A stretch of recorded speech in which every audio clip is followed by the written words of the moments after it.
അജ്ഞാതർ കൃഷിയിടത്തിലെ ഏലച്ചെടികൾ വെട്ടിനശിപ്പിച്ചുവെന്ന പരാതിയുമായി കർഷകൻ രംഗത്ത്. അടിമാലി കല്ലാർ സ്വദേശി ടി.എസ്. മോഹനനാണ് ഇത് സംബന്ധിച്ച് വെള്ളത്തൂവൽ പോലീസിൽ പരാതി നൽകിയത്.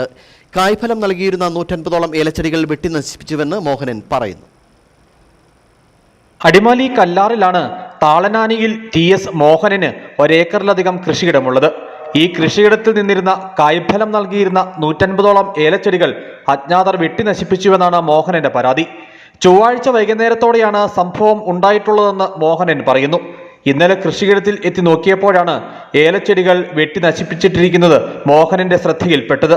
മിനിയാന്ന് ഞാൻ ഇവിടെ തട കൂട്ടുന്നുണ്ടായിരുന്നു, മിനിയാന്ന് ഉച്ചവരെ. അപ്പോൾ അത് കഴിഞ്ഞ് ഇന്നലെ രാവിലെ ഞാൻ തട കൂട്ടാൻ പഠിക്കാനായിട്ട് രാവിലെ ഒരു 9 മണിക്ക് ശേഷമാണ് വരുന്നത് നോക്കണേ പറമ്പിൽ. അന്നേരം ഇത് മുതൽ ഇങ്ങനെ വെട്ടിയിട്ടേക്കുന്നതായിട്ടാണ് നമ്മൾ കാണുന്നത്. ആരാ എന്താണെന്ന് നമുക്കറിയത്തില്ല. പുറത്തുനിന്ന് ഒരു മനുഷ്യനെ ഇവിടെ വന്ന് വെട്ടാൻ സാധ്യത കുറവാണ്. എങ്ങനെയാണെന്നുള്ളത് എനിക്കറിയത്തില്ല. നമ്മളിപ്പോൾ നേരിട്ട് ആരും കണ്ടിട്ടില്ല. പക്ഷേ എന്തായാലും ഞാൻ ഇന്നലെ പരാതി കൊടുത്തിട്ടുണ്ട്. അപ്പോൾ അന്വേഷിക്കാൻ വരും എന്നൊക്കെ പറഞ്ഞിട്ടുണ്ട്. അപ്പോൾ അതിൻ്റെ നടപടി എന്നാന്നുള്ളത് പിന്നീട് അറിയത്തുള്ളൂ. ഏതാനും ദിവസങ്ങൾക്കുള്ളിൽ ഏലക്കായ വിളവെടുക്കാൻ തയ്യാറായി ഇരിക്കെയാണ് അജ്ഞാതർ കൃഷിയിടത്തിൽ കയറി അതിക്രമം നടത്തിയതെന്ന് ഈ കർഷകൻ പറഞ്ഞു.